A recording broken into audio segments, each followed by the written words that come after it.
भाई fiscal health index मतलब भारत का ऐसा कौन सा राज्य है जो फाइनेंशियली बहुत ही स्टेबल है, जहां पर बहुत ज्यादा अच्छे से फाइनेंशियल डिसीजंस वहां उस राज्य में बहुत अच्छे से लिए जाते हैं। ओवरऑल पूरे भारत का सबसे क्लीनेस्ट सिटी हर साल होता है इंदौर, सेकंड नंबर पे सूरत और थर्ड नंबर पे नवी मुंबई।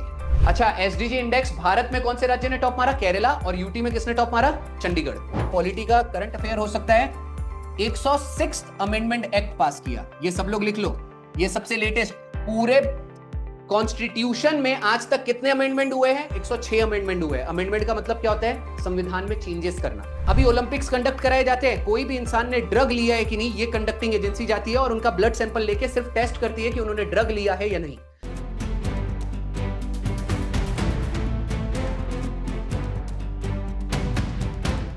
और अभी स्टार्ट करते हैं। फिलहाल थोड़ा सा रिकॉल कर लेते हैं। मुझे कौन बताएगा, हमने एक सेकंड, हमने ना ग्रैंड स्लैम देखा हुआ था, सबको याद है?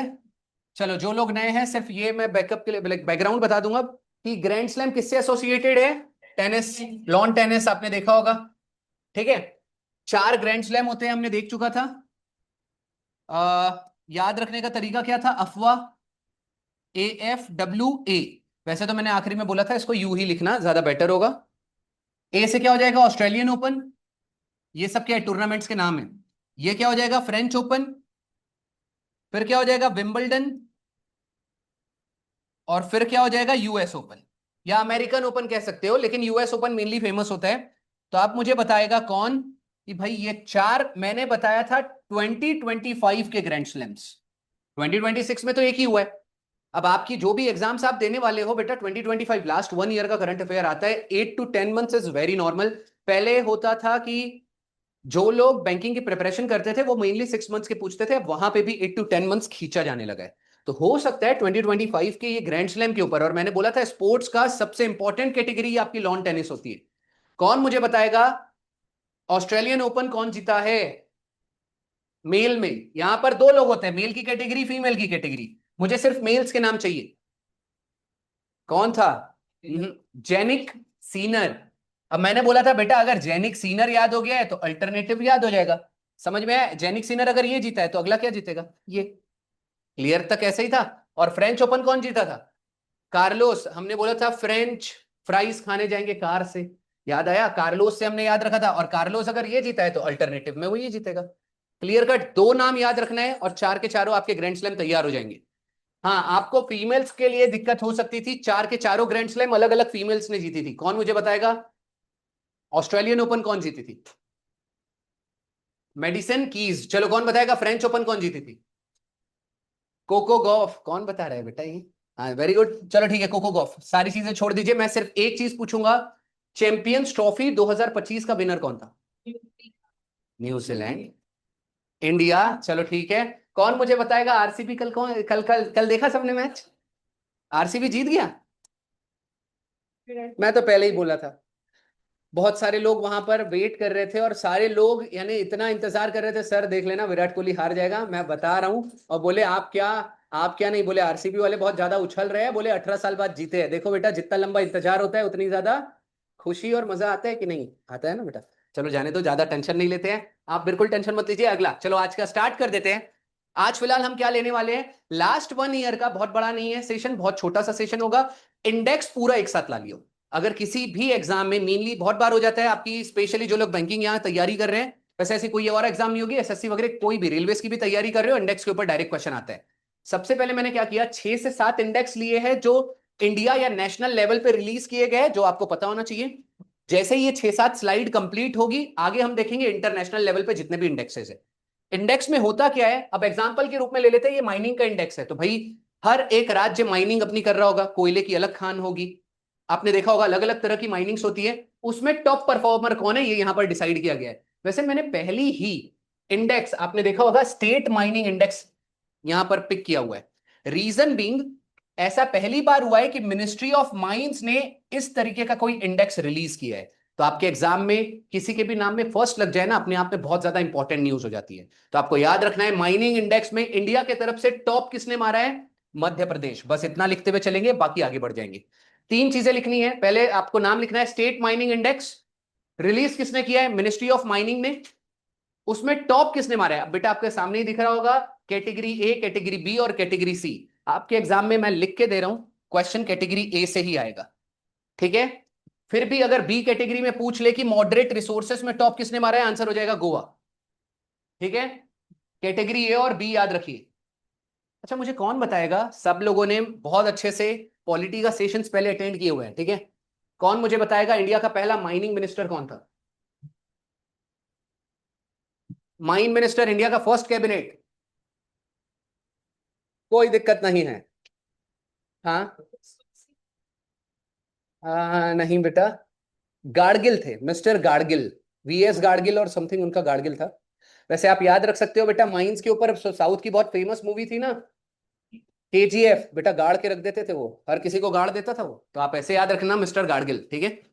ये हो गया हो तो हम आगे बढ़ जाएंगे। अच्छा हाँ, ये माइनिंग जितने भी स्टेट्स है अलग अलग माइनिंग्स कर रहे हैं, उसको हमने डिसाइड कैसे किया कि भाई फर्स्ट नंबर पे मध्य प्रदेश ही है?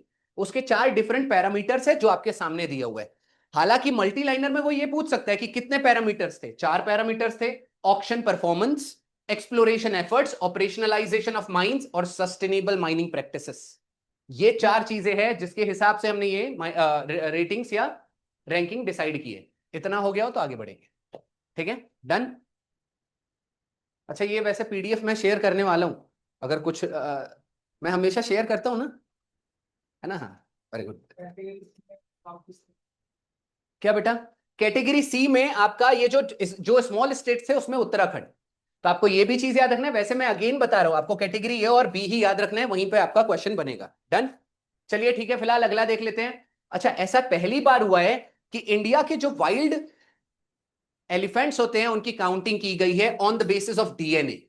इसके पहले जब भी हम एलिफेंट्स की काउंटिंग करते थे डायरेक्ट कर लेते थे, अपने आप में फिर से यहां पर फर्स्ट लगा हुआ है। मैं हमेशा बोल रहा हूं आपके एग्जाम में किसी भी चीज को 25 साल हुआ है, 50 साल हुआ है, 100 साल हुआ है, और कोई भी चीज फर्स्ट टाइम न्यूज में चल रही है, वो अपने आप में बहुत ज्यादा इंपॉर्टेंट न्यूज हो जाती है।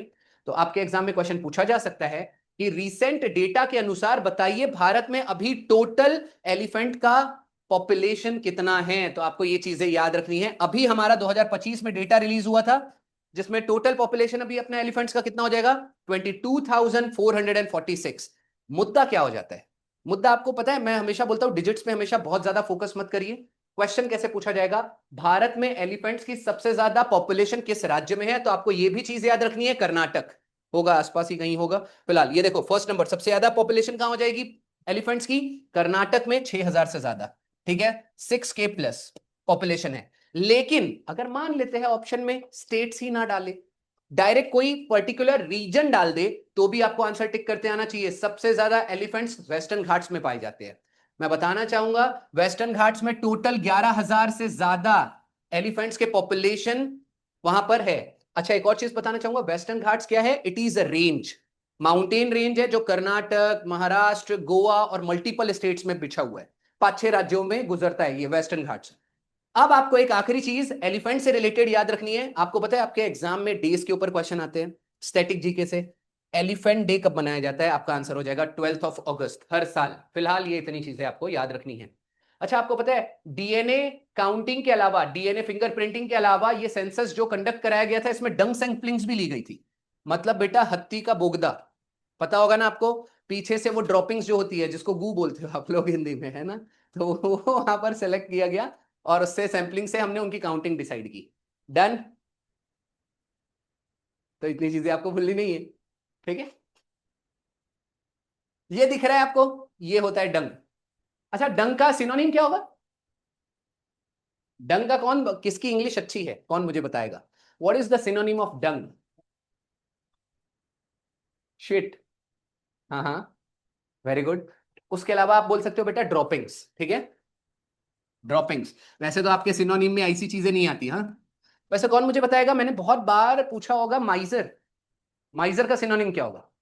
कंजूस का सिनोनिम क्या होगा?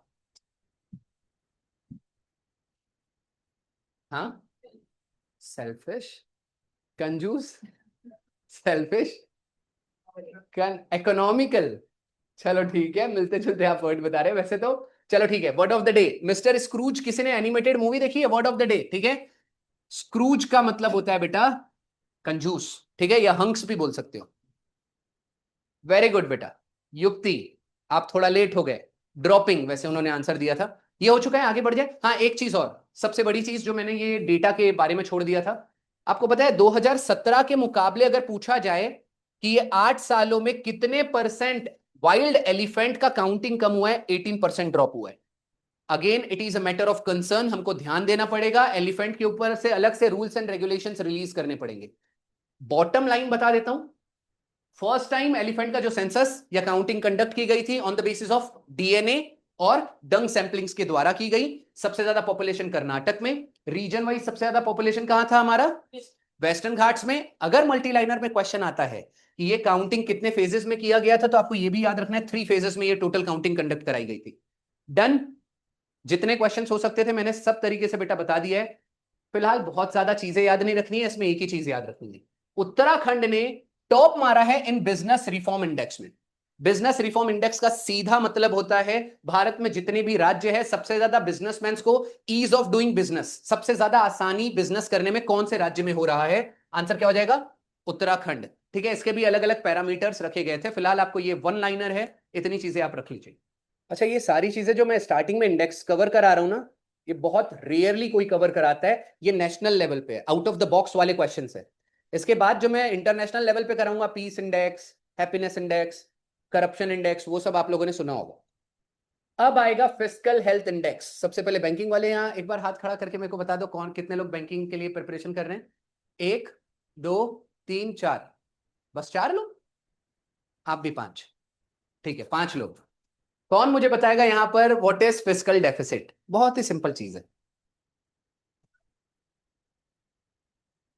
नहीं, चलो मान के चलते हैं, सिंपल तरीके से मैं बता देता हूं। वैसे तो ये फिस्कल हेल्थ इंडेक्स यहां पर पूछा गया ना, वैसे तो आपको पता होना चाहिए, इकोनॉमिक्स सबने पढ़ा होगा बेटा। यहां मैं बता देता हूं, फिस्कल का मतलब होता है related to finance, related to finance, उसी का मतलब होता है फिस्कल। दूसरी चीज, फिस्कल डेफिसिट का मतलब क्या होता है, यहां पर डेफिसिट का मतलब कहां है, वैसे तो मैं बताना चाहूंगा इसके 4 पैरामीटर्स आई थिंक है, जिसमें आपका फिस्कल डेफिसिट देखा जाता है, 2-3 पैरामीटर्स जो होंगे, डेट लेवल्स देखे जाते हैं, इंटरेस्ट पेमेंट के बर्डन्स देखे जाते हैं। ये कोई ज्यादा तो नहीं हो रहा है ना, सब इजी लग रहा है ना, ठीक है। 3 पैरामीटर्स मेनली यहां लिखे गए हैं, जिसके बेसिस पे टॉप स्टेट उड़ीसा को डिक्लेयर किया गया है। भाई फिस्कल हेल्थ इंडेक्स मतलब भारत का ऐसा कौन सा राज्य है जो फाइनेंशियली बहुत ही स्टेबल है, जहां पर बहुत ज्यादा अच्छे से फाइनेंशियल डिसीजंस वहां उस राज्य में बहुत अच्छे से लिए जाते हैं। मतलब उसके ऊपर डेट्स लेवल, बहुत ज्यादा कर्जा नहीं है, मतलब उसके ऊपर किसी भी बैंक में, अब एक बात बताओ, राज्यों को लोन कौन देता है, वर्ल्ड बैंक, आईएमएफ। मतलब उनके ऊपर इंटरेस्ट का जो पेमेंट का बर्डन है वो बहुत कम है, तभी उस वो राज्य फिस्कल हेल्थ इंडेक्स में टॉप मारेगा। और तीसरा क्या बोला गया है, फिस्कल डेफिसिट जितना कम होगा उतनी अच्छी बात होगी। इसका मतलब है सरकार को अगर मान के चलते, उन्होंने बहुत सारी सरकार की कंपनी भी होती है, वो निवेश करते हैं, सब्सिडीज प्रोवाइड किए जाते हैं, गैस सिलेंडर में देखा है सब्सिडीज दे रही है। मतलब सरकार को कमाई न होते हुए कई बार घाटा हो जाता है, 100 रुपए का निवेश किए थे और निवेश करते हुए प्रॉफिट ना होते हुए 4 रुपए एक्स्ट्रा उन्होंने डाल दिया, मतलब 4 रुपए का जो घाटा हो गया, उसी को क्या कहा जाएगा, आपका फिस्कल डेफिसिट। पक्का? तो आपको ये याद रखना है फिस्कल डेफिसिट क्या होता है। वैसे फिस्कल का मतलब रिलेटेड टू फाइनेंस और डेफिसिट का मतलब कमी। पक्का? अब आपको ये चीज याद रखनी है, फिस्कल हेल्थ इंडेक्स बहुत फेमस कैटेगरी बता रहा हूं, ये सब क्वेश्चंस की क्या होती है। फिस्कल हेल्थ इंडेक्स आपके एग्जाम में डायरेक्ट क्वेश्चन पूछेगा, किसने रिलीज किया है, नीति आयोग। पक्का? नीति आयोग का चेयरमैन कौन होता है, प्राइम मिनिस्टर, हमेशा, वो कभी चेंज नहीं होगा। आज तक नीति आयोग का प्राइम एक ही चेयरमैन है, जो कि मोदी जी है। आपको याद रखना है, टॉप मारा है उड़ीसा ने, सेकंड नंबर पे छत्तीसगढ़ और थर्ड नंबर पे गोवा। वैसे टॉप पोजीशन ही आपको याद रखनी है, ये हो गया हो तो आगे बढ़ेंगे। डन। चलो अगला देख लेते हैं, स्वच्छ सर्वेक्षण 2025। बेटा हमेशा स्वच्छ सर्वेक्षण, आपको ये चीज याद रखनी है, इसमें क्लीनेस्ट सिटी हमेशा डिक्लेयर किया जाता था, इस बार अलग से कैटेगरी डिक्लेयर किया गया, डर्टीएस्ट सिटी। भारत की सबसे मोस्ट डर्टीएस्ट, देखो यहां पर पूरा कचरा ही कचरा दिख रहा होगा आपको, वो भी वैसे तो इकट्ठा किया हुआ है। मदुरई को बेटा इंडिया की मोस्ट डर्टीएस्ट सिटी का टैग दिया गया है। स्टार्टिंग की 3 सिटीज में कवर करने वाला था, लेकिन मैंने सोचा धोनी कहां से है, मैं सोचा सिर्फ आपको पता होना चाहिए, रांची चौथे नंबर पे है। मैं धोनी का वैसे तो फैन हूं, आप लोग हो, तो फिर आप लोगों को याद रखना चाहिए रांची सबसे डर्टीएस्ट सिटी है 4th नंबर का, क्योंकि धोनी जी हमारे वहां से आते हैं। फिलहाल स्टार्टिंग की 3 सिटी डर्टीएस्ट का याद रखने का तरीका है एमएलसी। पहले नंबर पे हो जाएगा मदुरई, लुधियाना, चेन्नई, देन रांची, ये 4 डर्टीएस्ट सिटीज हो जाएगी। इंडिया की टॉप 3 सिटीज जो सबसे क्लीनेस्ट सिटी है आपके सामने है बेटा, पिछले 10 साल से इंदौर को किसी ने टेक ओवर ही नहीं कर पाया। ओवरऑल पूरे भारत का सबसे क्लीनेस्ट सिटी हर साल होता है इंदौर, सेकंड नंबर पे सूरत और थर्ड नंबर पे नवी मुंबई। ये 3 क्लीनेस्ट सिटी हो गई, जिसे कहा गया है सुपर स्वच्छ लीग सिटीज। डन। अगर आपको पूछा जाए डर्टी कैपिटल सिटी कौन सी है, दिल्ली, तो आपको याद रखना है दिल्ली कौन से पोजीशन पे है, 10वीं सबसे डर्टीएस्ट सिटी का टैग मिला है दिल्ली को। अब मैं बताना चाहूंगा इसमें ना क्लीनेस्ट सिटी की भी कैटेगरीज डिसाइड की गई है। अगर पूछा जाएगा बिगेस्ट सिटी की कैटेगरी में सबसे क्लीनेस्ट मोस्ट यानी सबसे क्लीन मोस्ट सबसे क्लीनेस्ट सिटी कौन सी है, तो अहमदाबाद हो जाएगा, जिसको मिलियन सिटी की कैटेगरी मतलब 10 लाख से ज्यादा पॉपुलेशन होना चाहिए। 10 लाख पॉपुलेशन की कैटेगरी में किसने टॉप मारा है, अहमदाबाद। और एक और कैटेगरी था जहां का पॉपुलेशन 3 लाख से 10 लाख के बीच में है, उसमें टॉप किसने मारा है, नोएडा। मैं फिर से रिपीट कर देता हूं, ओवरऑल अगर आपको पूछा जाए कि कौन सी क्लीनेस्ट सिटी है, आंसर है इंदौर। क्वेश्चन पूछा जाए 10 लाख की कैटेगरी में किसने टॉप मारा है, अहमदाबाद। और 3 लाख टू 10 लाख के बीच वाले में नोएडा। दैट्स इट, इससे ज्यादा कुछ पूछने नहीं वाला। हाँ, मल्टी लाइनर में आपके एग्जाम में क्वेश्चन छुड़ाने के लिए क्वेश्चन डाल सकते हैं। क्वेश्चन क्या पूछेगा, स्वच्छ सर्वेक्षण की शुरुआत पहला एडिशन कब से की गई, 2016। डन। और 2016 से लेके 25 तक लगातार पूरे 10 के 10 एडिशंस में, 9 के 9 एडिशंस में टॉप किसने मारा है, इंदौर। आपको पता है बहुत सारे सिटीज ना अपनी सिटीज को क्लीन रखने के लिए, वहां पर म्युनिसिपल कॉर्पोरेशन आपने देखा होगा, उन लोग अलग अलग इनिशिएटिव चालू करते हैं। भारत का पहला सिटी याद रख लीजिए अंबिकापुर था। भारत का पहला डिस्ट्रिक्ट था जिसने कचरा कैफे का इंट्रोड्यूस किया था। What is, do you know what is कचरा कैफे? उन्होंने क्या किया था, आपको रोड पे जो कचरा दिखता है आपको लाना है और उस कैफे में जमा करना है, वो आपको नाश्ता दे देंगे। तो जितने भी scavengers, word of the day, scavenger का मतलब होता है कचरा चुनने वाले जो लोग हैं, वो कचरा उठाते थे, कैफे में देते थे और फ्री में खाना मिल जाता था। तो ऐसे इसके बाद दिल्ली ने भी कचरा कैफे खोला, जिसको इंग्लिश में गार्बेज कैफे कहा जाता है। ठीक है, सेम कंसेप्ट था, उसके थ्रू वो पूरा सिटी क्लीन हो जाता था, वो भी फ्री ऑफ कॉस्ट में। बात कर लेते हैं अगला, 2 इंडेक्स है इस पूरे पेज में, 2 इंडेक्स है। एक हो गया मल्टी डायमेंशनल पॉवर्टी इंडेक्स और एक हो गया आपका एसडीजी इंडेक्स। एसडीजी के बारे में सबने सुना होगा, सस्टेनेबल डेवलपमेंट गोल्स, सुना है? यूनाइटेड नेशन ने ना बेटा ऐसे टोटल 17 गोल्स रखे हैं। कितने गोल्स रखे हैं, 17 गोल्स। हो सकता है आज से 10 साल पुरानी न्यूज पूछ ले, पूछेगा बताओ एसडीजी गोल्स जो यूनाइटेड नेशन ने रखा है।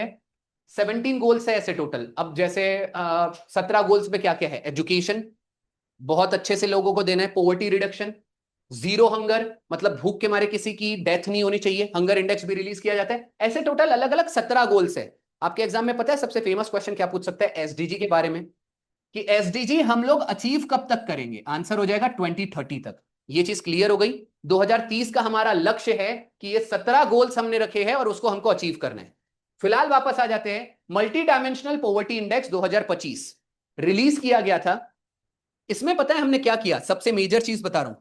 2023 से लेके 2013 से लेके 23 के बीच में, ये 10 साल में हमने कितना पॉवर्टी रिड्यूस किया है, भारत से गरीबी रेखा से बाहर कितने लोगों को निकाले हैं, परसेंटेज वाइज अगर एग्जाम में क्वेश्चन पूछा तो कितने लोगों को निकाले हैं, 11 पॉइंट मोटा मोटा 3%, 11.3%। क्वेश्चन पूछा जाएगा अब तक ओवरऑल हमने गरीबी की रेखा से कितने लोगों को मोदी सरकार ने निकाल दिया है, तो उनका कहना है 25 करोड़ लोग, अप्रॉक्स फिगर हम 25 करोड़ मान सकते हैं। इतनी चीजें आपको याद रखना है। तीसरी चीज, मल्टी डायमेंशनल पॉवर्टी इंडेक्स के ऊपर क्या पूछ सकते हैं, कौन सा राज्य है भारत का जहां से गरीबी रेखा से सबसे ज्यादा लोगों को बाहर किया गया, उत्तर प्रदेश और उसके बाद बिहार। ये चीज लिख लीजिएगा, मल्टी डायमेंशनल पॉवर्टी इंडेक्स। अब उसके भी डायमेंशंस या पैरामीटर्स देख सकते हो, हेल्थ होना चाहिए, एजुकेशन होना चाहिए, स्टैंडर्ड ऑफ लिविंग अच्छा होना चाहिए। और नोटिस करिएगा दोनों इंडेक्स ये वाले भी किसने रिलीज किए हैं, नीति आयोग ने। डन। एसडीजी इंडेक्स में टॉप किसने मारा है, केरला ने। अब एक और चीज बता देता हूं, एसडीजी इंडेक्स इंडिया में कौन रिलीज करता है, नीति आयोग। लेकिन ग्लोबली भी एसडीजी इंडेक्स रिलीज किया जाता है कि भाई ग्लोबल में इतनी सारी कंट्रीज हैं, सस्टेनेबल डेवलपमेंट गोल्स मतलब टोटल कितने थे, 17, उसको अचीव करने में कौन सी कंट्री सबसे ज्यादा कंट्रीब्यूशन दे रही है, उसकी भी लिस्ट रिलीज होती है। तो ग्लोबली इंडिया का रैंक क्या है, 99। अब मैं बताता हूं इस साल सबसे important index, one of the आपके लिए एसडीजी इंडेक्स होगा ग्लोबल वाला। पता है क्यों? ऐसा पहली बार हुआ है कि भारत ने टॉप 100 के अंदर अपना नाम दर्ज किया है। आज के पहले हमारा एसडीजी इंडेक्स में इंडिया की जो रैंकिंग रहती थी 100 के ऊपर रहती थी। तो इसको नोट डाउन करके स्टार कर लीजिएगा, इंडिया का इस बार एसडीजी इंडेक्स में रैंकिंग क्या है, 99। क्लियर? अच्छा, एसडीजी इंडेक्स भारत में कौन से राज्य ने टॉप मारा, केरला, और यूटी में किसने टॉप मारा, चंडीगढ़। अगला देख लेते हैं, एक्सपोर्ट प्रिपेयर्डनेस इंडेक्स। अब आप सोच रहे होंगे यार अभी चल रहा है 2026, मैं कवर करा रहा हूं 2024, ऐसे कैसे? बेटा 2024 का जो डेटा था रिलीज हुआ है जनवरी 2026 में। डन। तो आपको ये याद रखना है, पहली बार इसको लॉन्च किया गया था एक्सपोर्ट इंडेक्स वो 2020 में। टॉप किसने मारा है हर बार? या तो गुजरात टॉप मारता है या तो महाराष्ट्र टॉप मारता है, इसमें कोई दो राय नहीं है। एक्सपोर्ट प्रिपेयर्डनेस इंडेक्स में टॉप मारा है महाराष्ट्र ने, सेकंड नंबर पे हो जाएगा आपका तमिलनाडु। टॉप पोजीशन याद रखनी है, सेकंड वाला भूल सकते हो। तो स्मॉल स्टेट्स की कैटेगरी में उत्तराखंड ने टॉप मारा है, और यूनियन टेरिटरी में टॉप मारा है दिल्ली ने। ये तीन कैटेगरीज रखी गई है। ओवरऑल टॉप किसने मारा? महाराष्ट्र। स्मॉल स्टेट्स में किसने मारा? उत्तराखंड। और यूनियन टेरिटरी में किसने मारा? दिल्ली ने। ये top states and union territory की लिस्ट है। चलो एक काम करते हैं, इतना पहले लिख लीजिए, इसके बाद एक क्वेश्चन पूछूंगा मैं। अच्छा, यहां एक वर्ड लिखा हुआ है रोबस्ट पॉलिसी फ्रेमवर्क। कौन मुझे बताएगा what is the meaning of robust? Robust, strong, word of the day सब लोग लिख लेना। इसको हिंदी में कहा जा सकता है तगड़ा। ठीक है, robust man, robust policies. Gajanan, index क्या होता है? वेरी गुड, कोई दिक्कत नहीं है। वैसे इंडेक्स बेटा आपने देखा होगा, ये अलग अलग तरह की लिस्ट मैं बता रहा हूं, उसके साथ कैटेगरीज बता रहा हूं। इसका मतलब है उस एरियाज में कौन सा स्टेट या कौन सी कंट्री कितना अच्छा परफॉर्मेंस दे रहा है, तो हम अलग से एक ऐसे सूचकांक, इंडेक्स को हिंदी में कहा जाएगा सूचकांक, तो हम एक पूरी लिस्ट रिलीज करते हैं और वहां पर top performer to worst performer की एक लिस्ट दी जाती है, इसे कहा जाता है इंडेक्स। चलो ये हो चुका। अब आ जाएगा international index. Back to back यहां से चीजें करते हुए चलिए। सबसे पहला ही हो जाएगा वर्ल्ड हैप्पीनेस रिपोर्ट 2026, यानी पूरी दुनिया में सबसे हैप्पी कंट्री अगर डिक्लेयर किया गया है तो बेटा पिछले 9 सालों से फिनलैंड को किसी ने पीछे नहीं छोड़ा है। पिछले 9 सालों से इंदौर को किसी ने क्लीनेस्ट सिटी में पीछे नहीं छोड़ा है। एक काम करते हैं 2030 तक का करंट अफेयर कवर कर लेते हैं, 27, 28, 29, 30, उसमें भी टॉप कौन मारेगा? फिनलैंड। ठीक है, हर बार फिनलैंड ही मोस्ट हैप्पी कंट्री रहता है। अब बात कर लेते हैं इंडिया की रैंकिंग क्या है। चलो कोई दिक्कत नहीं है, हमने पहली बार इंप्रूवमेंट दिखाई है। पिछले साल मतलब 2025 में हमारी हैप्पीनेस रिपोर्ट में रैंकिंग थी 118, लेकिन 2026 में 116 हो गई है। मतलब improvement, forward is forward, improvement is improvement. ये सारा चीज हो गया हो तो हम आगे बढ़ेंगे, ठीक है। अच्छा ये हो गया हैप्पीनेस। हैप्पीनेस और पीस का एक दूसरे से लेना देना होता है। पीस मैंने कहीं दिया ही नहीं है, यही कवर करा देता हूं। वर्ल्ड की मोस्ट पीसफुल कंट्री अगर पूछ लिया जाए बेटा तो वो हो जाएगा आइसलैंड, लिख लो। वर्ल्ड की मोस्ट पीसफुल कंट्री जिसने टॉप मारा है पीस इंडेक्स में। और इंडिया का रैंकिंग क्या है पीस इंडेक्स में? 115। तो हैप्पीनेस और पीस आसपास लिख लो, दोनों में से। और ये हमेशा एग्जाम्स में ना मोस्ट रिपीटेटिवली बहुत ही इजी क्वेश्चंस होते हैं पीस और हैप्पीनेस वाले। इतना हो गया हो तो हम आगे बढ़ जाए, ठीक है। अच्छा ये याद रखने का पिछली बार भी बताया था तरीका क्या है। एबीसीडी में पी रीजनिंग सबने किया है, कौन से नंबर का लेटर है? 16। तो 16 के आसपास ही 15 आ रहा है। फिलहाल याद रख लेना कि 16 के आसपास आपका इंडेक्स में इंडिया का रैंकिंग है। मेनली इंडिया की ही रैंकिंग होती है। अब हेनले पासपोर्ट इंडेक्स रिलीज किया गया 2026 में। याद रखिएगा हर 3 महीने में ये पासपोर्ट के इंडेक्स के क्या होते हैं, चेंजेस होते हैं, रैंकिंग रैंकिंग, यानी ये क्वार्टरली रिलीज किया जाता है, हर 3 महीने में अपडेट होते रहिएगा। फिलहाल 2026 का मार्च चल रहा है और फर्स्ट क्वार्टर में ये जो रैंकिंग रिलीज की गई है, मैं बताना चाहूंगा पिछले 3-4 सालों से मैं ये रैंकिंग देखते हुए आ रहा हूं। अब तक का इंडिया का सबसे बेस्ट रैंकिंग पासपोर्ट में 76 रहा है। ठीक है, 76 में हमारे इंडिया का, हमेशा हम 84, 83, 84, 83, 82 में बैटल करते रहते हैं। ये पहली बार हुआ है मैं जो देख पा रहा हूं कि 76 में हमारी रैंकिंग आई है। तो 76, मैं बताऊं जो लोग अगर अपडेट नहीं करेंगे, ऑप्शन में 83 या 84 रहेगा ना, तो लोग मोस्टली ये टिक कर देंगे, क्योंकि हम हमेशा आसपास एक दो डिजिट इधर उधर होते हैं। फिलहाल मैं बता देता हूं हेनले पासपोर्ट इंडेक्स में टॉप किसने मारा है? सिंगापुर ने। किसने मारा है टॉप? सिंगापुर ने। अब बात कर लेते हैं ये पासपोर्ट इंडेक्स है क्या। जो टॉप मारेगा उसका पासपोर्ट वर्ल्ड का सबसे स्ट्रॉन्गेस्ट पासपोर्ट है। इसका मतलब उस देश में जो सिटीजन्स रह रहे हैं उनको वीजा की जरूरत ही नहीं है।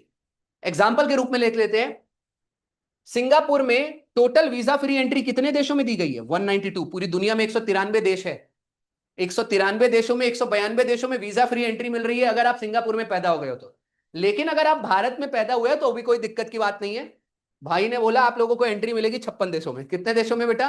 56 कंट्रीज ऐसे हैं, बड़ी कंट्रीज नहीं है कोई भी। सब छोटे में छोटे आलतू फालतू, जो आजू बाजू वाले आलतू फालतू नहीं, सब देश अपने आप में अच्छे देश होते हैं। फिलहाल आप मॉलडीव्स जाना चाहते हो, बिल्कुल आपको वीजा फ्री एंट्री मिल जाएगी। आप मॉरिशियस जाना चाहते हो, मैंने हर बार बताया मॉरिशियस का निकनेम क्या हो जाएगा? मॉरिशियस का निकनेम क्या है? The honeymoon capital of the world. तो आपको ये याद रखना है, मॉरिशियस में भी वीजा फ्री एंट्री मिल जाएगा आप लोगों को। डन। किसी ने द वर्जिन्स मूवी देखी है?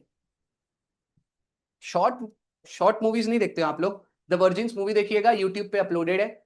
उसके अंदर ना ये बाद में देखिएगा अच्छे से। चलो ठीक है, फिलहाल इंडेक्स के बारे में मैंने बता दिया। बहुत इंपॉर्टेंट इंडेक्स नहीं है, लेकिन सिर्फ इसमें रिस्पॉन्सिबल नेशंस इंडेक्स, यहां नेशंस आ गया, देश की बात हो रही थी तो मैंने इंडिया की रैंकिंग कवर करा दी। ये लिख लीजिए, सिर्फ one liner. Responsible Nations index में इंडिया की रैंकिंग क्या है? क्या हो जाएगा? 16th। बेटा अब ये इसमें ना कोई दिमाग लगाने वाली बात नहीं है, इसमें आपका मगअप सेशन आपको करना है, इसमें कुछ और नहीं करना, रट्टा ही मारना पड़ेगा, फिगर्स आपको रटने पड़ेंगे। ये एक ऐसा टॉपिक है जहां पर आपको फिगर्स रटना ही पड़ेगा, सारे नंबर्स आपके फिंगर टिप्स पे होने चाहिए। चलो अगला वाला देख लेते हैं। यहां पर ग्लोबल फायर पावर इंडेक्स। अब मैं बताना चाहूंगा, ये तो इजीली याद हो जाएगा। फायर में टोटल फायर पावर इंडेक्स की बात कर रहा है, फायर में कितने लेटर हो गए? फायर में 4 लेटर है। इंडिया की रैंकिंग क्या हो गई? 4। कम से कम कोई तो इंडेक्स है जिसमें हम टॉप 5 में आ गए, है कि नहीं बेटा? जय भारत, जय माता। आपको फिलहाल याद रखना पड़ेगा, स्टार्टिंग के 4 के चारों कौन सी कंट्रीज है? पहले नंबर पे यूएसए, दूसरे नंबर पे रशिया, तीसरे नंबर पे चाइना और चौथे नंबर पे इंडिया। अब बात करते हैं फायर पावर इंडेक्स मतलब क्या होता है। मतलब बेटा मिलिट्री की स्ट्रेंथ उस कंट्री की कैसी है। मिलिट्री स्ट्रेंथ पूरे वर्ल्ड की सबसे मोस्ट पावरफुल मिलिट्री हो जाएगी अमेरिका की, देन रशिया, देन चाइना, फिर 4th नंबर पे इंडिया। डन। ये था आपका global fire power index. Clear cut? हाँ। चलो ये 4 चीज हो गई हो तो आगे बढ़ जाते हैं। अब बात कर लेते हैं टेररिज्म इंडेक्स। टेररिज्म इंडेक्स में सबसे ज्यादा टेररिज्म का इंपैक्ट किस कंट्री पे है, ये डिसाइड किया जाता है। तो सबसे ज्यादा बेटा बुर्किना फासो, जो कि एक अफ्रीकन कंट्री है, टॉप मारा गया है। देन आ जाएगा आपका पाकिस्तान। वहां के टेररिस्ट तो उनके खुद के सगे नहीं है, अंदर ही बम फोड़ देते हैं, तो आपको फिलहाल ये याद रखना है। दूसरे देशों में नहीं, वहां पे भी चलते रहते हैं। इंडिया की रैंकिंग क्या है? इंडिया की रैंकिंग हो जाएगी 14th। टेररिज्म इंडेक्स, मैं फिर भी बोल रहा हूं, आपको किसी भी इंडेक्स में ना केवल इंडिया की रैंकिंग याद रखनी है मेनली। टॉप भूल जाओ, कुछ भी भूल जाओ, सब चलेगा। आपके एग्जाम में क्या पूछा जाएगा? इंडिया का रैंक क्या है उस इंडेक्स में। Global gender gap index report. अब देखो पहले तो ये क्या हो जाता है, ग्लोबल जेंडर गैप, भारत में जेंडर डिस्पैरिटी कितनी है, इससे ये पता चलता है। मतलब पुरुषों को और महिलाओं को इक्वल राइट्स दिए जा रहे हैं या नहीं। एग्जाम्पल के रूप में देख लेते हैं, भारत में मैं तो बताना चाहूंगा गैप बहुत ज्यादा बड़ा है। एग्जाम्पल के रूप में देखते हैं, भारत में आज तक 16 के आसपास राष्ट्रपति बने हैं, कितनी महिलाएं बनी है? सिर्फ 2। भारत में आज तक 16-17 उपराष्ट्रपति बने हैं, कितनी महिलाएं बनी है? 0। भारत में आज तक 53 चीफ जस्टिस ऑफ इंडिया, मतलब सर्वोच्च हेड, टोटल आज तक कितने बनाए गए हैं चीफ जस्टिस ऑफ इंडिया? 53। कितनी महिलाएं बनी है सीजीआई? 0। आज तक भारत में 16 स्पीकर्स रहे हैं लोकसभा के हेड जिसे कहा जाता है, 16-17 लोग रहे हैं, कितनी महिलाएं बनी है? सिर्फ 2। तो बस मैं ये बताना चाह रहा हूं, भारत में ये जो डिस्पैरिटी है, जो गैप है, बहुत ज्यादा बड़ा है। अगर आपको क्वेश्चन पूछा जाए जेंडर गैप इंडेक्स में टॉप किसने मारा है, बेटा हर बार यही रहता है, कोई दो राय नहीं है, आइसलैंड टॉप पर रहता है। इंडिया की रैंकिंग क्या हो जाएगी 2000 सबसे लेटेस्ट वाली 25 में? 131। पिछले साल क्या था? 129, मतलब और वर्स्ट हो गया है। ठीक है, और ये वर्स्ट कब हुआ? जब मोदी गवर्नमेंट बहुत ज्यादा एफर्ट्स ले रही है कि ये जो गैप है इसको कम किया जाए। एफर्ट्स कैसे ले रही है? आपने देखा होगा लोकसभा में, पता है ना अभी कितनी महिलाएं हैं? कौन मुझे बताएगा? लोकसभा में अभी current serving total female member of parliament कितनी है? किसी ने नोटिस किया? चलो मैं बता देता हूं। सबसे पहले लोकसभा की टोटल सीट्स है 550, राज्यसभा की टोटल सीट्स है 250, टोटल मिला के कितना हो गया? 80, 800, सॉरी 800 हो गया। 800 में 10% कितना होता है? 80। 80 फीमेल्स भी पार्लियामेंट के अंदर सिटिंग अभी मेंबर ऑफ पार्लियामेंट नहीं है। मेरे ख्याल से 73 या 74 ऐसा कुछ आंकड़ा है। तो जब रिसेंटली गवर्नमेंट ऑफ इंडिया ने सोचा कि यार 10% भी महिलाएं वहां पर कंट्रीब्यूट नहीं कर पा रही है, देखा जाए तो एग्जैक्ट 9% फिगर आ रहा है, 72 मतलब 9% होता है। ठीक है, तो आपको याद रखना है, भारत यानी मोदी सरकार ने क्या किया, ये चीज कोई भूलेगा नहीं, ये आपके पॉलिटी का करंट अफेयर हो सकता है। 106 अमेंडमेंट एक्ट पास किया, ये सब लोग लिख लो, ये सबसे लेटेस्ट। पूरे कॉन्स्टिट्यूशन में आज तक कितने अमेंडमेंट हुए हैं? 106 अमेंडमेंट हुए हैं। अमेंडमेंट का मतलब क्या होता है? संविधान में चेंजेस करना। तो टोटल संविधान को कितना चेंज किया गया है, कितने बार? 106 बार चेंज किया गया है। और लेटेस्ट अमेंडमेंट जो हुआ था उसके थ्रू वो फीमेल्स को डेडिकेट किया गया था। 33.33% जो लोकसभा में सीट्स होगी ना उसको रिजर्व कर दिया गया है फीमेल्स के लिए। तो ये चीज याद रखिएगा, लोकसभा में 1/3 सीट 1/3 सीट जो है वो फीमेल्स के लिए रिजर्व की जा चुकी है। बस इसको इंप्लीमेंट किया जाएगा 2029 से, ये डेट भी मत भूलना, मतलब ईयर। इसको इंप्लीमेंट कब से किया जाएगा? 2029 से। लेकिन आपके एग्जाम में पूछ लिया जाए कि 106वें अमेंडमेंट एक्ट से जो चेंजेस किए गए हैं, रिजर्वेशन दिया गया है, वो केवल लोकसभा में दिया गया है, सही है या गलत? तो ये हो जाएगा गलत, सिर्फ लोकसभा में नहीं, लोकसभा के अलावा एलए। कौन मुझे बताएगा एलए क्या होता है, जिसको हिंदी में बोलते हैं विधानसभा? भाई लोकसभा तो केंद्र में होता है ना, पूरे देश में सिर्फ एक लोकसभा है, पूरे देश के लिए।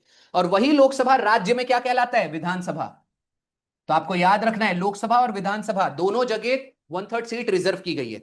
विधानसभा अगर आपको पूछा जाए भारत में कितने विधानसभा है, जितने राज्य उतने विधानसभा। राज्य कितने हैं? 28। तो विधानसभा कितने हो जाएंगे? 28। हर एक विधानसभा में 1/3 सीट रिजर्व की गई है। 106वां अमेंडमेंट क्लियर हो गया। जेंडर गैप रिपोर्ट पढ़ रहे थे इसलिए मैंने बता दिया। जेंडर गैप में इंडिया का रैंक क्या है? 131। वर्ल्ड में टॉप किसने मारा? आइसलैंड। इसी के साथ सारी चीजें अच्छे से, हाँ, स्टेट बैंक ऑफ इंडिया की एक मैंने एग्जाम में क्वेश्चन देखा था, एग्जाम में क्वेश्चन पूछा गया था, ये जेंडर गैप रिपोर्ट रिलीज कौन करता है? ये देखो बेटा, ये वाली चीज कोई भूलना मत। वर्ल्ड इकोनॉमिक फोरम, सब लोग अच्छे से, इंडेक्स कई बार पूछा जाता है, रिलीज कौन कर रहे हैं? तो मेजर मेजर इंडेक्स एक दो करके रख लो, हर चीज नहीं कर सकते, फिलहाल ये याद रखिएगा, एक बार एग्जाम में पूछा गया था। ठीक है? अच्छा, बैंकिंग के एग्जाम में पूछा गया था, इट डजंट मीन कि वो एसएससी वाले नहीं पूछेंगे। भाई इकोनॉमिक्स बैंकिंग में भी आ जाता है, इकोनॉमिक्स आपका एसएससी में भी आ जाता है। बैंकिंग में आपका और भी चीजें हैं जो उधर, यानी दोनों के स्टैटिक जीके भी कॉमन हो जाते हैं। ठीक है, अगला देख लेते हैं। ग्लोबल टूरिज्म इंडेक्स में भारत का रैंक क्या है? 8वां। ठीक है, ये लिख लीजिए, आगे बढ़ जाएंगे। टूर करने के लिए 8वां सबसे फेवरेट कंट्री हो जाएगा लोगों का, भारत देश। टॉप किसने मारा है? अमेरिका। रिपोर्ट किसने रिलीज की है? World travel council, world travel and tourism council. ये बहुत ज्यादा फेमस इंडेक्स नहीं है, सिर्फ आपको ये 8वां पोजीशन है, ये याद कर लो, मोर देन इनफ होगा, आगे बढ़ेंगे अब। चलिए अगला देख लेते हैं। ह्यूमन डेवलपमेंट इंडेक्स, मैं बोलूंगा इसको इग्नोर कर ही नहीं सकते। ह्यूमन डेवलपमेंट इंडेक्स में टॉप कंट्रीज, अब जाने दो बार बार टॉप कंट्रीज, फिर भी फर्स्ट नंबर लिख लो, लेकिन हमेशा भारत की रैंकिंग मत भूलना। पता चला टॉप कंट्रीज याद था, भारत के ऊपर ही आ गया क्वेश्चन। याद रखिएगा, इंडिया का रैंक क्या हो गया? 130, मोर देन इनफ। और ह्यूमन डेवलपमेंट इंडेक्स रिलीज कौन करता है? UNDP, United Nation development programme. किसने इस ऑर्गेनाइजेशन का नाम सुना हुआ है? मतलब इसका फुल फॉर्म लिख देते हैं, league of Nations. League of Nations कितने लोगों ने सुना हुआ है? मेरे को कौन बताएगा क्या होता है league of Nations? United Nations, Nations क्या? अच्छा, नेशंस की लीग। हाँ बेटा, बहुत अच्छा डिफाइन किया है आपने। The League of Nations is called as nations की लीग, है ना? मैं बताना चाहूंगा इसका मोटिव क्या था। इसको 1919 के आसपास कुछ, अब 1919 या 20 के आसपास इसको स्टेब्लिश किया गया था। इसका मेन मोटिव क्या था? देखो, आपका फर्स्ट वर्ल्ड वॉर कब हुआ था? World war one. ये कोई बड़ी बात नहीं होगी, 1914 में हुआ था। कब हुआ था? 1914। कब तक चला था? 18 तक। ठीक है, इसके बाद हुआ बेटा वर्ल्ड वॉर टू। वो कब हुआ? 39 से लेके 45 तक, ये वर्ल्ड वॉर टू हुआ। अब हाथ खड़ा करना है, कोई भी नहीं बोलेगा वर्ल्ड वॉर थ्री कब हुआ, जल्दी से बताओ। हाँ, सब लोग रेडी थे। चलो ठीक है, फिलहाल वर्ल्ड वॉर वन हुआ और वर्ल्ड वॉर टू हुआ। जब दुनिया ने वर्ल्ड वॉर वन देखा, लगभग 20-25 देश एकदम बैल के जैसे लड़ रहे थे, एक दूसरे को मार रहे, पूरा इंफ्रास्ट्रक्चर डिस्ट्रॉय करके रख दिए, मास किलिंग, 2 करोड़ 3 करोड़ लोग मर चुके थे वह तब। तब क्या हुआ? 1918 में जैसे वर्ल्ड वॉर खत्म हुआ, तब हमने सोचे यार ऐसा दोबारा नहीं होना चाहिए। तो हमने ना एक संस्था बनाई थी जिसका नाम था लीग ऑफ नेशंस। इसका मोटिव क्या था? कि सेकेंड वर्ल्ड वॉर होने ना देना।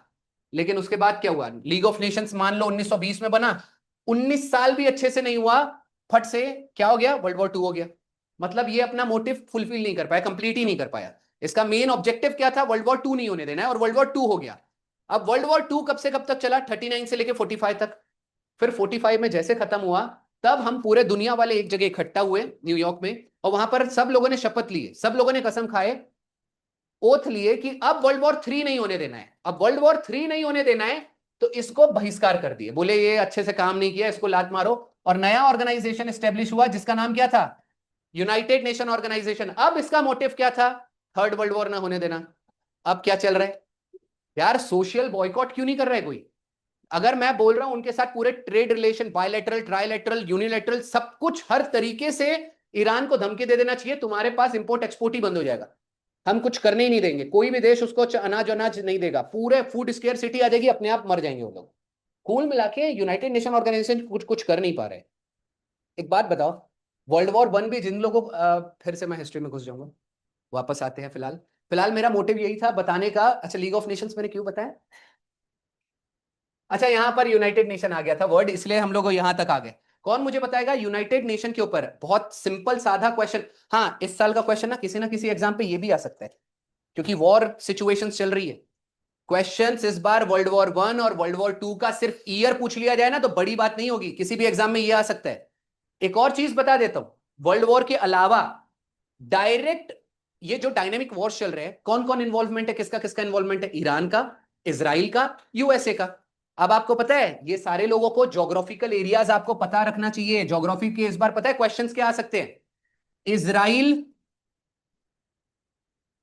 अपना बाउंड्री शेयर करता है, चलो आपका होमवर्क दे देता हूं। इसराइल अपनी बाउंड्री शेयर करता है बेटा, एक ना इसकी इंटरनेशनल बॉर्डर है जिसका नाम है ब्लू लाइन, लिख लो, होमवर्क है ये आपका। और एक है ग्रीन लाइन, किसी ने, मैं लिख के दे रहा हूं, यहां पर कोई व्यक्ति नहीं होगा जिसने इसका कभी नाम भी सुना हो। ब्लू लाइन और ग्रीन लाइन इंटरनेशनल बाउंड्री है, इसराइल अपनी शेयर करता है किस कंट्री के साथ, ये है आपका होमवर्क। चलो एक और होमवर्क दे देता हूं, पर्पल लाइन, तीनों कलरफुल लाइन है। डन। ये 3 लाइन है, आपको तीनों लाइन किसके साथ बॉर्डर शेयर करता है ये ढूंढ के लाना है। अच्छा, कितने लोग हैं? ये तो चलो आपके लिए बहुत ही एडवांस वाला होमवर्क हो गया, बेसिक बताइए। भारत का इंटरनेशनल बॉर्डर तो सबको पता होगा, पक्का? चलो कौन मुझे बताएगा डूरंड लाइन किसके साथ शेयर होता है? हाथ खड़ा करना है। अफगानिस्तान किसके साथ? इंडिया के साथ। यहीं पर आप हो गए गलत। डूरंड लाइन सब लोग लिख लेंगे, ठीक है? ये जो डूरंड लाइन है, ये पाकिस्तान का बॉर्डर है अफगानिस्तान के साथ। क्लियर? ये सबको पता चल गया। अभी देखो वॉर लाइक सिचुएशन चल रही है, इसलिए बता रहा हूं ऐसे क्वेश्चंस हो सकते हैं। दूसरी चीज क्या हो सकती है डूरंड लाइन के अलावा? इंडिया चाइना के साथ भी तो बॉर्डर शेयर करता है, नाम क्या हो जाएगा?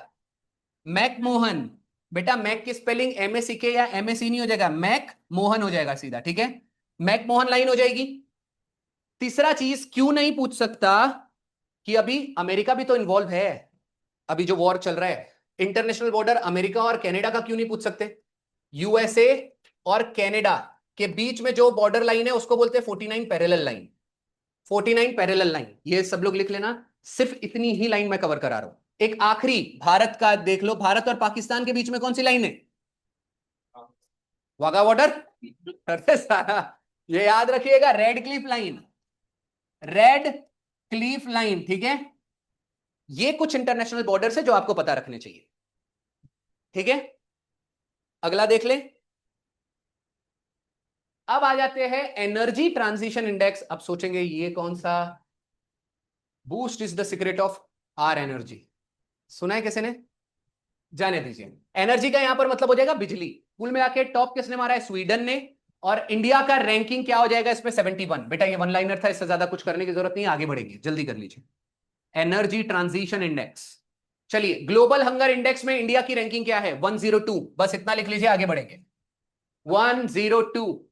अब यहां पर टॉप कंट्रीज सब कुछ जाने दो, टॉप कंट्रीज के ऊपर कभी पूछता नहीं है, जो मेजर मेजर था हमने सब देख लिया। सिर्फ हंगर से क्या याद रखना है? 102। मतलब भूखमरी में हम मार देते हैं लोगों को, तो भूख से सबसे ज्यादा बहुत सारे लोग मर रहे हैं, याद रखिएगा। अच्छा, एपीजे अब्दुल कलाम, किसी ने बोला था कोई आपसे भीख मांगने आए तो आप क्या करेंगे? भीख दे देंगे? मना किए थे उन लोगों ने, बोले थे उनको तरीका सिखाइए कमाने का, उनको तरीका सिखाइए कैसे खाना मिले, फूड मिले, तो हमेशा बेटा भीख मांगने की जरूरत नहीं पड़ेगी। चलिए आगे देख लेते हैं। एसडीजी इंडेक्स मैंने पहले ही बता दिया, फिनलैंड ने टॉप मारा है और इंडिया की रैंकिंग क्या है? 99। और ऐसा अब तक के इतिहास में पहली बार हुआ है, ठीक है, कि एसडीजी में हमारी रैंकिंग क्या है? 99।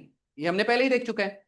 ग्लोबल मेंटल हेल्थ रिपोर्ट, इसका सीधा मतलब है मेंटली भारत में कितने डिस्टर्ब लोग हैं, इससे ये पता चल जाएगा, या कितने फिट लोग हैं, सॉरी, निगेटिविटी ज्यादा फैलाने का नहीं, ठीक है? टॉप किसने मारा है? घाना। अरे बेटा खाना खा के सो जाना उनका यही काम है, ठीक है? घाना मतलब खाना, वैसे घाना का कैपिटल क्या है? खाना कितने बजे खाएंगे? अकरा, लिख लो, अकरा कैपिटल हो जाएगा। खाना कितने बजे खाएंगे? 11 बजे। बेटा मराठी सब लोकांना येतात, मी मराठी बोलते नाही बोलत ज्यादा, ठीक आहे? आता मी हिंदीमध्ये आ जाता हूं। घाना हो चुका है। अच्छा, इसमें ना दो कैटेगरी है पूरे मेंटल हेल्थ रिपोर्ट में, ये यूथ कैटेगरी है और ये 55 एज से ज्यादा लोगों का एक कैटेगरी है। मतलब बूढ़े लोग जो मेंटली एकदम फिट है, देखो कितने खुश लग रहे हैं। हाँ हाँ हाँ, आंटी देखो किसी को हाई भी कर रही है। चलो ठीक है, फिलहाल ये इंडोनेशिया याद रखिएगा टॉप मारा है 55 प्लस एज ग्रुप में, और यूथ कैटेगरी में किसने टॉप मारा है? घाना। और इंडिया दोनों जगह बर्बाद। ये देखो नीचे यूथ में बेटा बहुत ही ज्यादा डिस्टर्ब लोग हैं। हमारा यूथ आधे से ज्यादा चटिया रहा है। चटियाना पता है ना क्या होता है? चैटिंग करना, फोन पे बीत रहा है, और उसके कारण बेटा वो बहुत डिस्टर्ब हो जा रहा है। आधे से ज्यादा लोग तो लड़ते रहते हैं। मैं नहीं मानूंगी। फिलहाल ये याद रखिएगा। अच्छा, ये 55 एज प्लस ग्रुप में हमारे इंडिया की रैंकिंग क्या है? 49। मतलब यूथ से ज्यादा मेंटली फिट लोग हमारे मम्मा पापा। अरे टेंशन ही नहीं है ना, रिटायरमेंट लेने के बाद बेटा जो करना है करो। वैसे मम्मा लोग सबसे ज्यादा, मैं बताता हूँ, कनेक्टेड रहती है अपने बच्चों के साथ। पापा लोग भी रहते हैं, बस दिखाते नहीं है। चलो ये सारी चीज हो चुकी है। अगला देख लेते हैं। करप्शन इंडेक्स, बात ही मत करो। करप्शन इंडेक्स में तो भारत ऊपर जाना चाहिए था और ज्यादा वर्स्ट होना चाहिए था, लेकिन पिछली बार हमारी करप्शन इंडेक्स में रैंकिंग थी 96। इंप्रूवमेंट देखी गई है। भारत में करप्शन इंडेक्स में अभी हमारा रैंकिंग क्या है? 91। और लीस्ट करप्ट कंट्री, सबसे कम करप्शन अगर कहीं होता है तो बेटा डेनमार्क हमेशा टॉप मारता है, कोई दो राय नहीं है। इसने स्कोर क्या किया है? 90, 89। ठीक है, स्कोर भी याद रख लीजिएगा। टॉप कंट्री करप्शन में याद रखिएगा, सबसे लीस्ट करप्शन कहां होता है? डेनमार्क। अच्छा, भारत का स्कोर किसी ने देखा क्या? बेटा 100 में 10वीं में पासिंग मार्क होता है 35। अच्छा हो गया, एक दो मार्क और नहीं घस के। ठीक है, हो चुका। अच्छा, कौन मुझे बताएगा ये है भारत का नेशनल फ्लैग? मैंने कल एक स्टूडेंट को पूछा था, बताइए इसे क्या कहा जाता है? बोलता है अशोक चक्री। मैं बोला चक्री कैसे हो सकता है यार, हैव सम रिस्पेक्ट। चलो अच्छा, फिलहाल ये अशोक चक्र है। मुझे एक बात बताइए, इसके अंदर टोटल स्पोक्स कितने हैं? हाथ 24। अच्छा चलो ठीक है, क्वेश्चन बदल देते हैं, बहुत ही सिंपल है।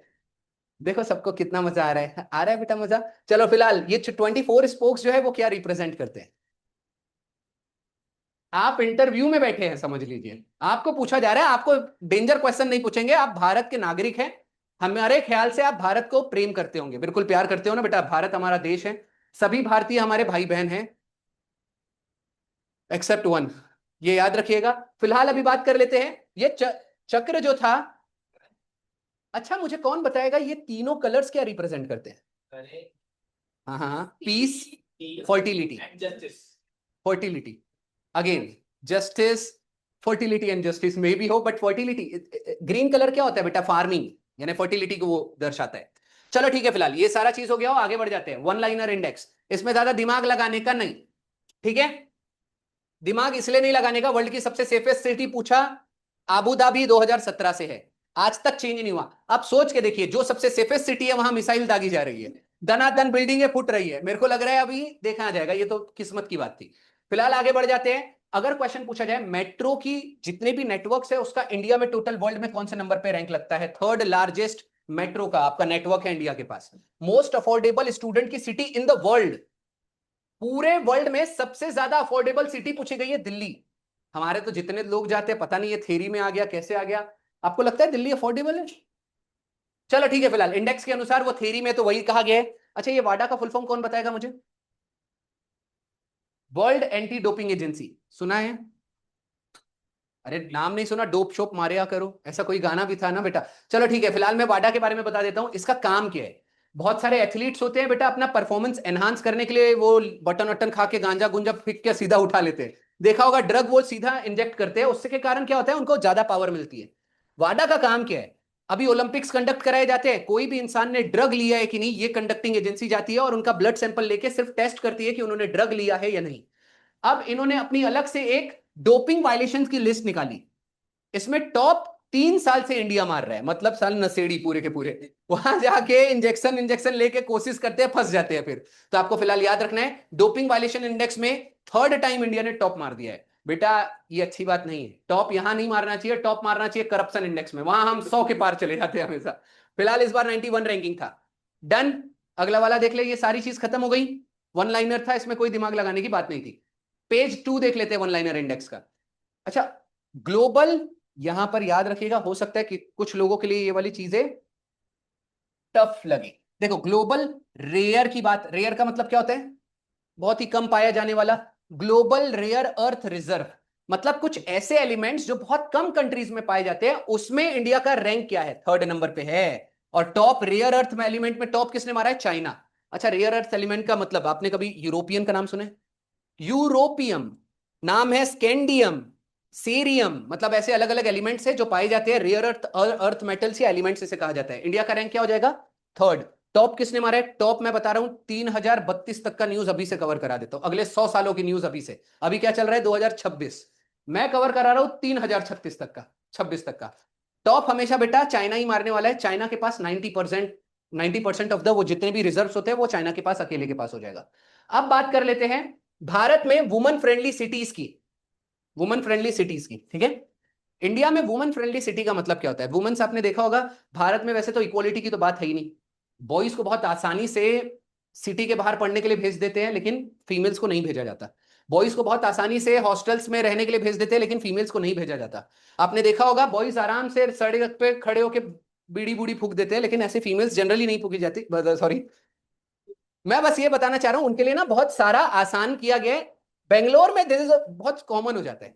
तो याद रखना, वुमन फ्रेंडली सिटी में सबसे आसान अगर कौन सा, अगर आपको सिटी पूछ लिया जाए, टॉप मारा है बेंगलोर नंबर 1 पे है, चेन्नई नंबर 2 पर है, और हमारा पुणे नंबर 3 पर है। वुमन फ्रेंडली सिटी, कुल मिला के उनको काफी फ्रेंडली एनवायरमेंट मिल रहा है। इक्वालिटी हर जगह, आप हमारे साथ चलिए, हमारे साथ चलिए। आगे आगे देख लेते हैं। फिलहाल एआई इंडाइसेस यहां लिखा हुआ है, वैसे तो ये इंडेक्स ही है। एआई इंडेक्स में टॉप मारा, अच्छा इंडिया की रैंकिंग क्या हो जाएगी, 6वें नंबर पे। ये चीज भूलनी नहीं है, एआई से रिलेटेड ना मैंने बहुत सारा डेटा दिया हुआ है। एग्जांपल के रूप में कोई मुझे बताएगा इंडिया की फर्स्ट एआई सिटी? लखनऊ, ठीक है। इंडिया का फर्स्ट एआई सिटी कौन सा था, लखनऊ था। अगला देख लेंगे, इंडिया की first solar city, Sanchi. UP की first solar city, Ayodhya. Maharashtra का फर्स्ट सोलर विलेज, समथिंग वाड़ी था, सातारा का सान्याची वाड़ी, ऐसी कुछ तो था। चलो ठीक है, फिलहाल अगला देख लेते हैं। ये सारी चीजें हमने देख ली, फायर पावर इंडेक्स हमने देख लिया। स्टूडेंट्स, हाँ, स्टूडेंट्स के बारे में आप लोग याद रखिएगा, स्टूडेंट्स अपार आईडी सबने सुना है।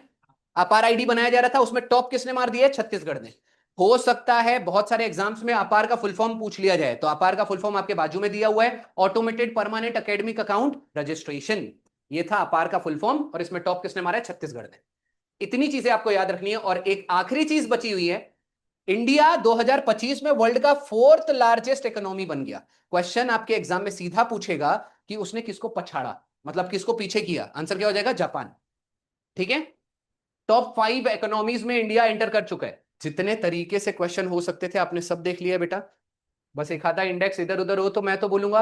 अच्छा, आपको पता है जब भी ऐसी कोई चीज कोई टीचर कुछ कवर कराता है, एक काम किया करो, आपका काम होना चाहिए, बहुत सारी साइट्स है यूट्यूब, सॉरी गूगल में, वहां जाइए और इंडेक्स के ऊपर एमसीक्यू सॉल्व कर लो 10। एक बार चेक कर लो कितना बन रहा है। मान के चलते हैं 10 में से 6 आ जाएगा, यहां से 7 आ जाएगा, यहां से 3 तो बीट होगा, 3 तो बाहर का आएगा, वो चीजें अपडेट कर लेना। उसके बाद एग्जाम में क्वेश्चंस बनने चालू होते हैं। समझ में आ रहा है, ये सारी चीज हो गई, आगे बढ़े फिलहाल। अच्छा, इसी के साथ आपका क्या खत्म होता है आज का, इंडेक्स। बहुत तेजी से और बहुत जल्दी से खत्म किए क्या? चलो ठीक है, अगली बार देख लेंगे कुछ और। अब तक हमने टॉपिक वाइज क्या क्या चीज कवर की है वो मैं बता देता हूं। हमने कर लिया है पूरा स्पोर्ट्स एक साथ, हमने कर लिया है पूरे के पूरे अवार्ड्स एक साथ, हमने आज कर लिया है पूरे के पूरे इंडाइसेस, पूरे इंडेक्स एक साथ हमने कर लिया, डन। और एक बार टेस्ट ले ले आज, चलो अभी देख लेते हैं किसको कितना याद है।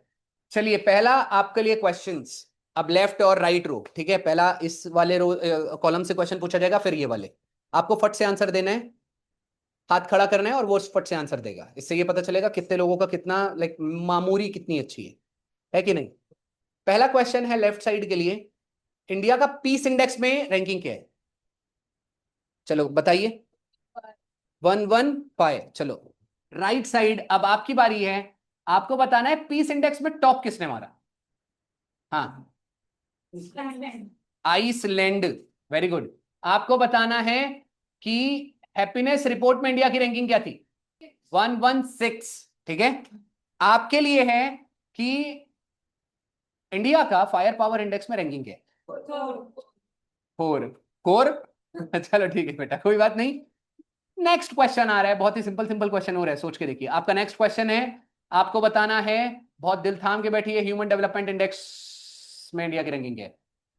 ह्यूमन डेवलपमेंट इंडेक्स, मैंने बोला था अच्छे से याद रखना है। टॉप कंट्री जाने तो फिनलैंड में पूछ ही नहीं रहा। अच्छा ऑप्शंस दे दे। 118। मैंने प्रेस फ्रीडम इंडेक्स भी आज नहीं कवर कराया, पता है 4-5 मेजर मेजर इंडेक्स छूटे हुए हैं, थोड़ा बहुत क्वेश्चन उधर से कर लेना। वैसे मैं हमेशा कवर कराता हूं प्रेस फ्रीडम इंडेक्स।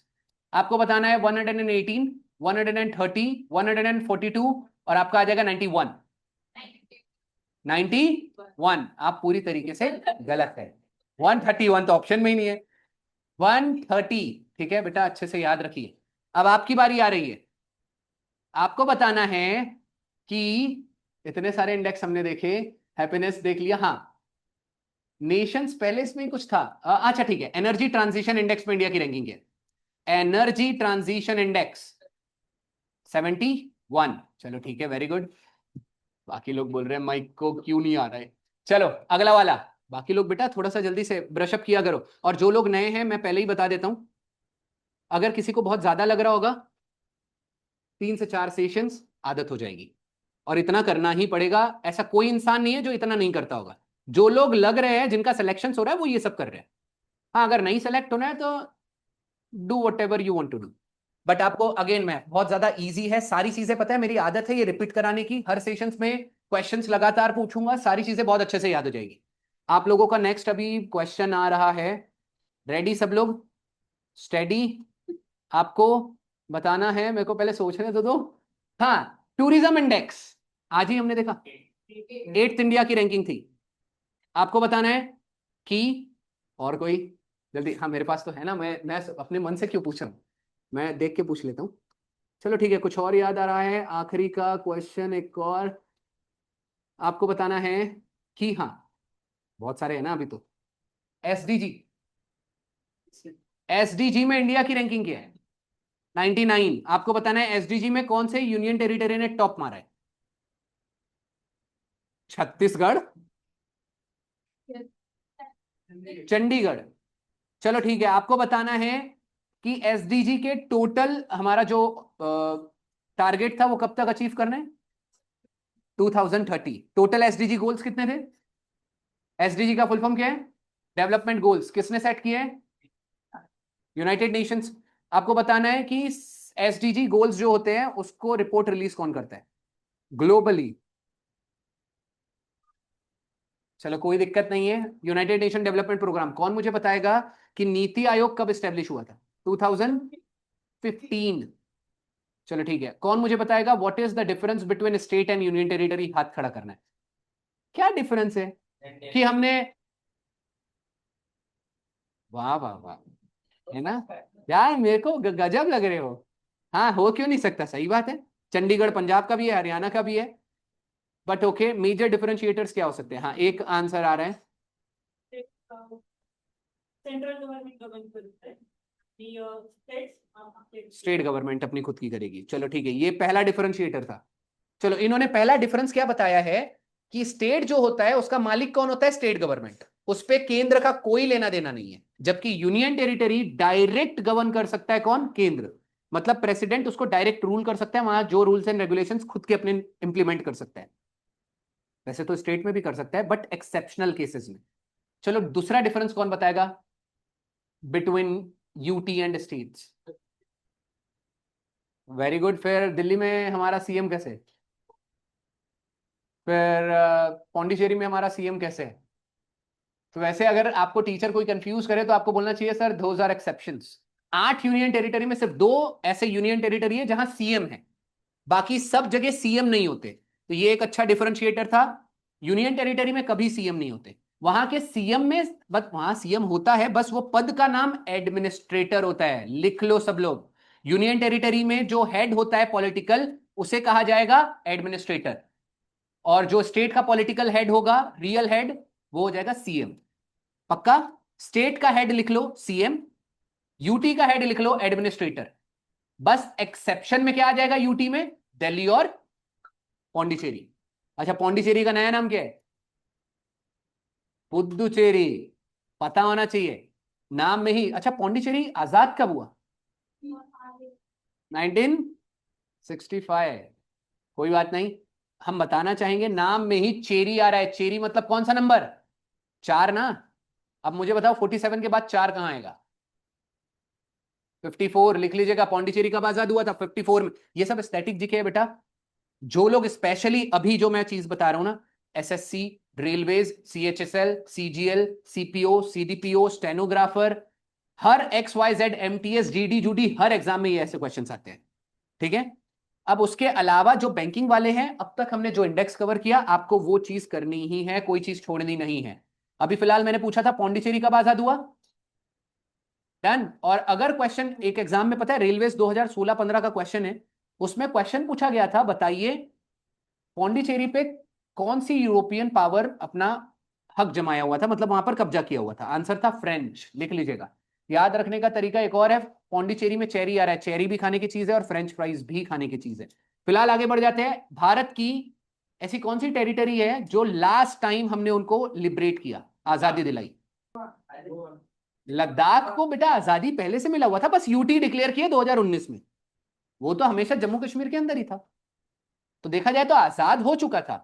आजादी का मतलब मैं कह रहा हूं कि भारत आजाद 47 में हुआ, लेकिन पोर्चुगीज ने गोवा को 1961 तक नहीं छोड़ा। तो यही मैं बताना चाह रहा था। लिख लो, गोवा भारत की लास्ट टेरिटरी है जिसको आजादी मिली थी 1961 में।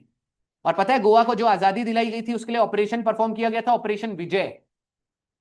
और ऑपरेशन विजय खत्म हुआ था 16 दिसंबर से 19 दिसंबर के बीच में। यही कारण है हर साल 19 दिसंबर को गोवा लिबरेशन डे मनाया जाता है।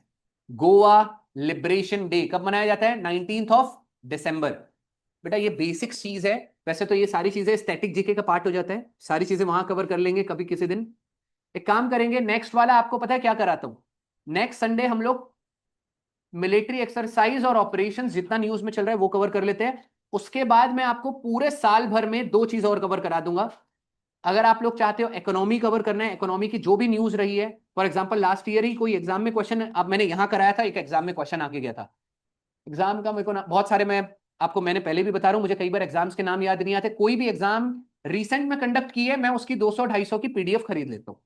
जितने क्वेश्चंस आए हैं उस साल, 250, 300, 400 सब मेरे हाथ में आ जाता है। वैसे तो 25-25 रुपए में भी मिलता है। अगर आप लोग कोई भी एग्जाम का पीडीएफ खरीदना चाहते हो, 25-30 रुपए में मिल जाता है। उन लोग कंपाइल करते हैं, एक जगह इकट्ठा करते हैं और वो पीडीएफ बेचते हैं डिजिटली। तो आप अगर वो खरीदना चाहते हो, देखना चाहते हो कि एग्जाम में क्वेश्चंस कैसे आए, तो RBE टेलीग्राम में एक चैनल है, वो 20-20 रुपए, 15-15 रुपए में भी रिलीज करता है। फिलहाल लास्ट ईयर ना मैंने बजट कवर कराया था और उस टाइम पे एक चीज कवर कराई थी, ऑरेंज इकोनॉमी। किसी को याद है? मैंने लिखित में दे रहा हूं, मैंने वहां पर कवर कराया था और ये कोई एग्जाम में क्वेश्चन आया था, what is orange economy, 4 options दिए हुए थे। वैसे बता देता हूं, ऑरेंज इकोनॉमी का मतलब सबने देखा, आजकल रील्स का जमाना चल रहा है, हर कोई रील्स बनाए जा रहा है। चिट्टियां अलग अलग उनके ट्रेंड, उनके गाने वाने होते हैं, लोग अपना क्या है डांस वांस करके गाने वाने गा के बहुत पैसे कमा रहे हैं इंस्टाग्राम के थ्रू, यूट्यूब के थ्रू। ऐसी इकोनॉमी जहां पर लोगों को मौका दिया जा रहा है थ्रू डिजिटलाइजेशन या इधर उधर से कमाने का, उसको ऑरेंज इकोनॉमी कहा जाता है। फिलहाल आपके लिए एक और टर्म, क्या पता अगली बार, पिछली बार क्वेश्चन पूछा गया था ऑरेंज इकोनॉमी, क्या पता अगली बार क्वेश्चन पूछ लिया जाए, व्हाट इज पिंक इकोनॉमी? कौन बताएगा? आपने देखा है बॉयज लोगों के लिए पाउडर खरीदने जाओ 5 रुपए का मिलता है, लिप बाम खरीदने जाओ 5, वेस्लिन वेस्लिन सब लगा लेते हैं। लेकिन गर्ल्स लोगों के प्रोडक्ट थोड़े स्लाइटली महंगे होते हैं बॉयज के मुकाबले। तो ऐसी इकोनॉमीज जहां फीमेल्स बहुत ज्यादा प्रोडक्ट्स खरीद रही है और उससे कंपनीज बहुत कमा रही है, वैसे तो हर कंट्री में ऐसा हो रहा है, उसको क्या कहा जाएगा बेटा? Pink economy. मुझे नहीं पता क्यों, लेकिन गर्ल्स के लिए पिंक कलर हमेशा से एसोसिएट किया गया है। यहां पे भी पिंक इकोनॉमी मतलब गर्ल्स के प्रोडक्ट्स जो महंगे खरीद के, वो सारी चीज होती है। आपका होमवर्क ये है, व्हाट इज पर्पल इकोनॉमी। ये है आपका आज का होमवर्क। ठीक है, सारी चीज अच्छे से देखेंगे, बहुत लोगों को बहुत अच्छे से पढ़ना है, बाकी चीजें अच्छे से चलती रहेंगी। धन्यवाद।